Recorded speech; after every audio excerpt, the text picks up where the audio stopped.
Tell me what this is. This is basically the end product of the compost pile. So this is what regenerates or rejuvenates the soil. This is full of nutrition for plants. So this is basically what people would consider waste products, manure from animals, leftover plant residue from, like this time of year, we're pulling out the old plants that when it starts freezing and we can't use them anymore, then we'll put them in the compost pile. Old hay, old straw, just everything. Here's something that hasn't composted yet, so that'll have to be broken down further. But when we put this back into the soil, then the plants, the compost feeds the biology in the soil. So all of the microorganisms and macroorganisms like worms and centipedes and nematodes, and when I went to college at the University of Wyoming, how many ever years ago, we basically learned about nutrition of the soil of being NPK, nitrogen, phosphorus, and potassium, and micronutrients. But now people are learning a lot more about soil biology and the critical role that it plays and the interactions between bacteria and fungi and the plants. And it's just much more complex than we ever would have imagined. And so compost just feeds that soil biology. So the soil biology feeds the compost feeds the soil biology, and the soil biology then in turn feeds the plants. So it's a better way to go rather than just dumping chemical fertilizers on the soil. That's awesome. What'd you earn your degree in at University of Wyoming? In crop science. And here's West Bank Sanitation from Jackson. They're bringing a load of compost from Jackson Lake Lodge and Signal Mountain Lodge. So do you want to run over there? Yeah, let's go look at it. We'll go.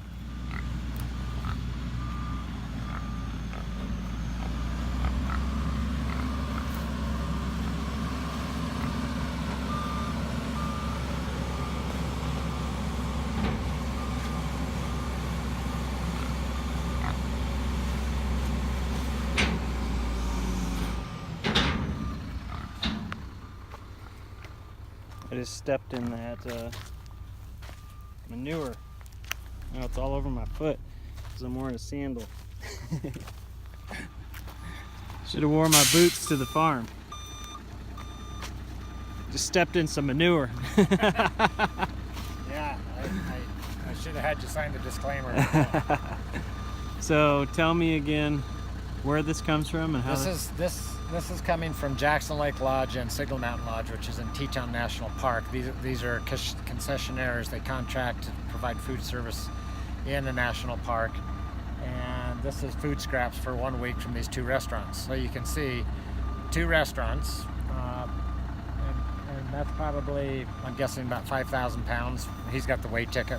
And a grant paid for them to do Subaru, my understanding is that Subaru, car manufacturer, provided a grant to Teton County to do a pilot project to recycle food scraps from the concessionaires in Teton National Park. And so they contracted with West Bank Sanitation to do the hauling. Hey, Leo. Today it's only 3,200. So there's 3,200 pounds in here of compost or compostable material. So it's just food scraps. He'll pick out all the plastic and then push it up into the pile, and they'll keep composting that, and then they turn that into that rich soil that they use to grow their crops in all the greenhouses and so forth. So, and a grant from Subaru, the car company, to Teton County is paying for them to take their excess foods and put it into a farm like this that recycles goods and grows natural organic foods for people. Okay, you need anything from me? No. Okay, thank you. See ya.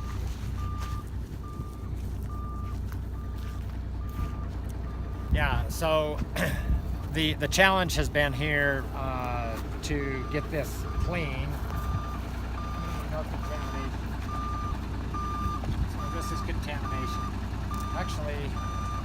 that is compostable, so that's not contamination.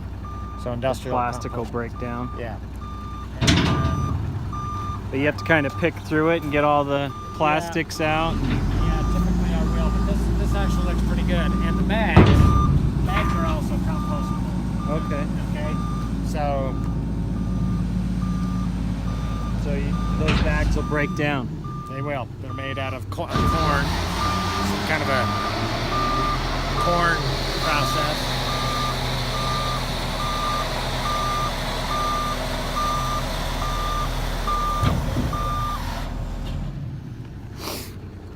Yeah, so you can see some of these older bags in here that they're starting to break down. Yeah. And they're losing their color. Yeah. So, and inside they'll be breaking down even better. Piece of glass. So down inside the dirt, they're breaking down completely. Yeah, inside where the microorganisms can attack, can feed on those things. The plastic you said is made out of corn. I'm pretty sure that's what it's made out of. It's corn. Okay. And Jackson, still west. It's a new brewery, just barely opened up a couple weeks ago. So this is your trailer. Yep, And this you is go the up to dump trailer. Jackson, and that's what Yep. it looks like. Looks kind of tasty. It's good stuff. This is bread. This is artisan bread from Persephone Bakery. This is food scraps from Whole Food Rescue and from the Blue Lion and what other restaurants were we picking up from? And then this is the Healthy Bean Juicery and Whole Food Rescue. They'll separate the citrus because the animals really don't like citrus as much.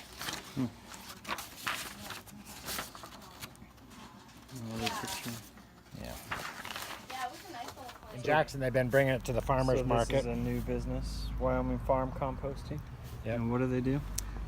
This is for residential, so we can drop a bucket off at their home, and they can fill it up during the week, and then we pick it up and just exchange an empty, clean bucket. Huh.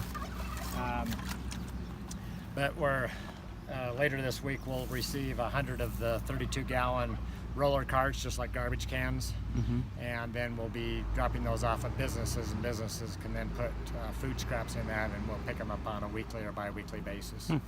Interesting. So these are grown flowers here, and you're taking them where? We're taking them to one of the farmers markets in Jackson tomorrow. So these are Cosmos. So we'll take those, and this is one of our high tunnels. So we've got some of the tomatoes growing, some cut flowers. Yeah, and then new things for fall and winter. We've got some spinach and arugula, and What are the Christmas lights for? that's a that's a technique to keep plants from freezing. So the lights give off heat, and so we use a combination of Christmas lights and the row cover. That's a spun material that you can put over plants. It'll help protect them from frost or insects. And so it looks like we've got some radishes or turnips growing here. I don't know which one. And Do you grow year-round here? no. Too No, cold. so it's already been freezing at nights. The high tunnel does give us some protection, and the row cover gives us a little more. And then techniques like the lights, give us season extension, so we can continue to grow longer than if it was just outside. What are these big bushes? These are trees. So this first one's a cherry tree, and then we got some apple trees. That was kind of an experiment, and I don't really know what I'm doing, so they haven't worked out too well. We have Those had grapes some apples in there or cherries? That's actually tomatoes. Oh, tomatoes growing up in there. We've got a tomato plant growing right up inside of that cherry tree. So what you grow in here is this. You sell the flowers, obviously, but what do you do with the food you grow in here? Yeah, most of this food goes to Jackson because that's where the big demand is. So again, we go to 2 farmers markets in Jackson, this is the last week for both of those markets. But then after that, we still go to Jackson twice a week because we have milk customers, and that's a regular thing, obviously. So we deliver to Jackson twice a week, and Pinedale. So we have an online store, and people can order milk or meat or honey or eggs or vegetables, cut flowers, whatever, in season. And then you deliver them. Yeah, and we deliver it. I wasn't talking about you, I was talking about her. No, just kidding. That's beautiful. Becky, yeah, and these are bells of Ireland, and Just more and lots flowers. of weeds. And you sell these at the farmer's market? Yep. So these sprayers just spray out and water everything? We haven't even used this year. We've been using the drip irrigation. So for cut flowers, the drip is a lot better because water on a bloom will typically degrade it quickly. So we don't like the overhead on the cut flowers. You just like it to go right to the roots? Yeah. So how do these work? Drip tape is kind of an ingenious thing. So every 8 inches, there's an actual emitter. And the water comes out of that little crack. It's not just a slit, it's an actual little wiggly thing inside of there.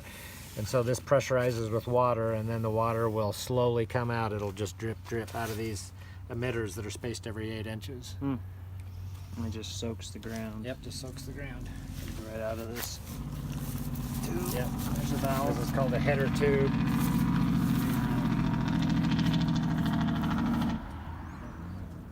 And you sell these flowers at farmers markets primarily?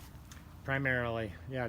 The people in Jackson really go crazy over the flowers. We can put a beautiful bouquet on the counter in here, and it'll sit there for a week.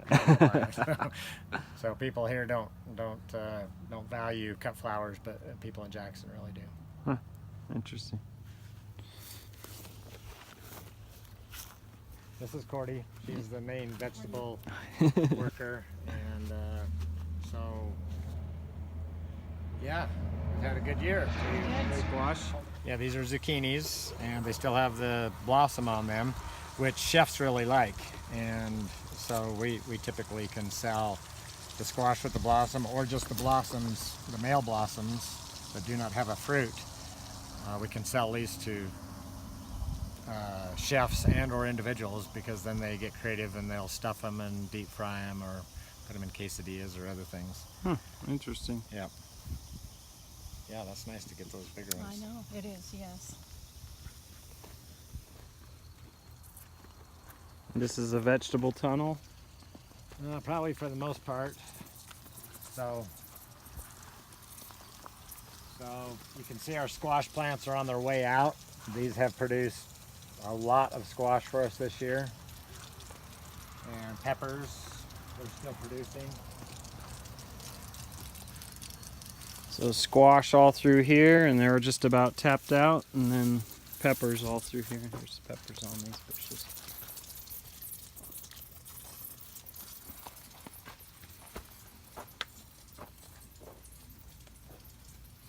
So, and you sell your vegetables to restaurants, you say, in Jackson primarily?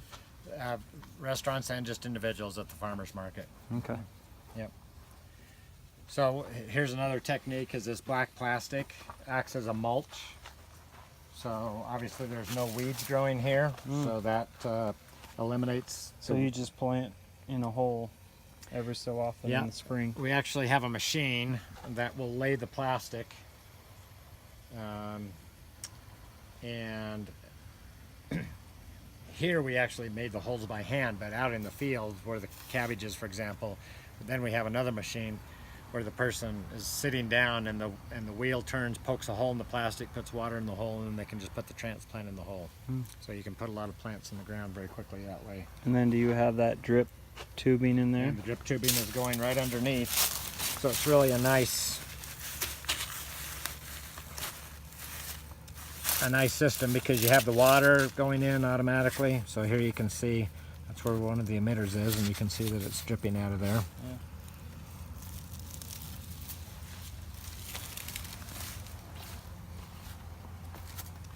And we've there was plants in here, but we've taken them out and put compost down. So now we're ready to put in another crop. And what we'll do here, because the plastic will come off of this for the winter, and we'll put in probably a crop of spinach or some other kind of green, plant it, it'll start growing, the winter will come, it'll snow on it, and it'll stop growing basically, but then when spring comes it'll just start growing again, and we'll get a head start. Yeah. In Star Valley we get sometimes several feet of snow for months, and so it's a hard, deep winter here. And you say you plant the spinach and what else? We're going to plant spinach and claytonia, kale. That's the main ones for a overwintered crop. So again, they will be planted. They'll start growing and then just kind of go dormant during the winter, and then With the snow on top of it. yep, with the snow on top of it, and then come March, and we'll probably be harvesting by the end of March or the beginning of April. Really?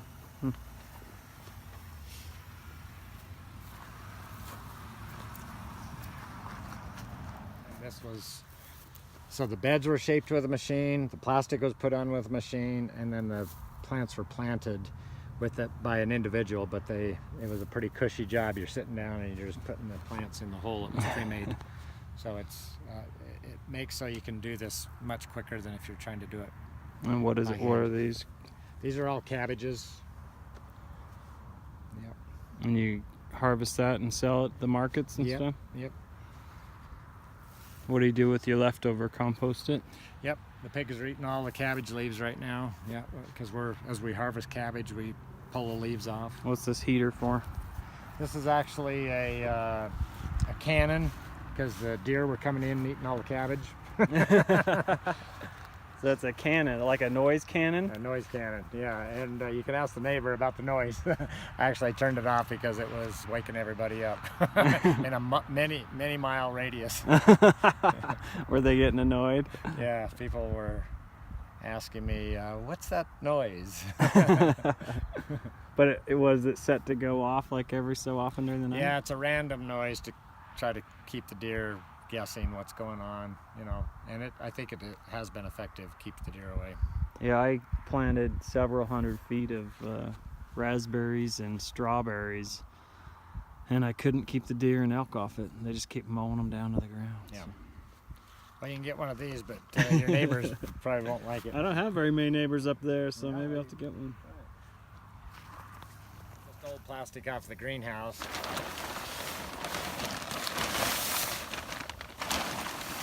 And we have had some frost damage on these squash plants, but they're still totally fine, Yeah. and they are producing. So those dead leaves are frost damage because it's been. But they're fine, and they're still producing fruit. So, but I think the days are numbered. I've looked at the forecast, and now I think it's going to be going down, freezing Yeah. every night. I think pretty it's much. 28 degrees tonight. Yeah. So here in Star Valley, we have kind of a long, cold winter, and it starts to frost at night. In fact, it can frost at night during the summer too. Yeah, I say it can freeze any day of the year. Yeah. So these are just, this is just EMT tubing, electrical tubing you can get at Home Depot. And then I bought a little bender, and you can bend them into this shape. And this is called a low tunnel as compared to a high tunnel. And so this is just another season extension technique. Cool. So Star Valley sits, we're right between these mountains. We're just kind of in this wedge of mountains. And it's a high mountain valley that sits here. And so it gets cold here year round. Even the summers, but we might have a month or two of warm weather, but at nights it can cool off quite a bit, and then it freezes a lot, so you kind of got to cover. It's hard to grow stuff in Star Valley. You got to be really diligent about it.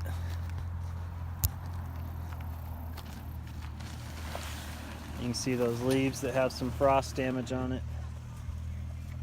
It got cold.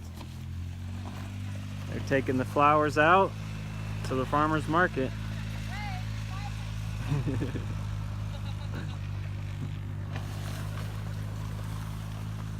All right, so here's the store. Yeah, we have a little on-farm store. This actually, when I was a kid, this was the milk barn. I didn't know I'd be milking cows because we tore out, we had a really nice infrastructure for milking, and then we tore it all out.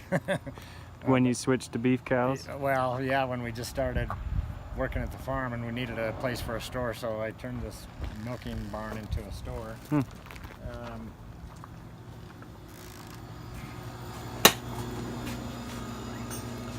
some lights on here. But, you know, for example, so this is some bacon and some breakfast sausage from our pigs that we sell here in the store, and our pork products are really popular. And so in Jackson, we sell a lot of pork because pork, you know, we're mostly in beef country. As the kids listening to this will know, I mean, Wyoming is beef country. It's not hogs, you know, typically. So pork is different, and it's very popular. I mean, we sell beef too, but there's other people selling beef. But, You said you have like 20 beef cows? yeah. Yeah. Yeah, and then the other thing that we do is, so we own Wind River Herbs. So we manufacture all of these herbal products, Oh, really? and we ship. This is mainly a mail order company. People obviously can come in and purchase them here. This is our #1 selling product, these arnica sport shrubs. So arnica is a plant that grows in the mountains here, just natively, and it's a great healer. So for someone like yourself with sore muscles or tendons, this is a great topical. We also make lip balms and other salves and things. But yeah, we have Erica's in the back, and she does that full time. She just manufactures these herbal products constantly. Interesting. And you sell them online and mail order? Yep. Sorry. Huh. I had no idea this was here. I drive past this. I drive past this all the time, and I thought, oh, that's a cute little farm store. I wonder what they sell, but I didn't know it had all this stuff in it. So. Well, thank you very much. Yeah. Appreciate Thanks, it. Joe.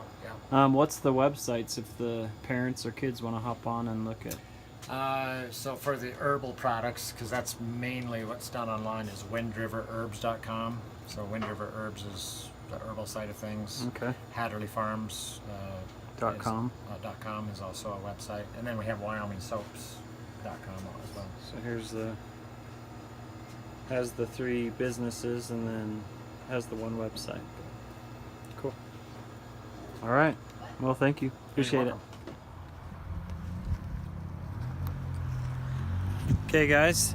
Thanks for coming on this field trip. I hope you enjoyed Haderlie Farms. It's a pretty cool operation they got here. We didn't see all the animals, but they got quite a few. So thanks for coming on the field trip, and I'll see you guys next week.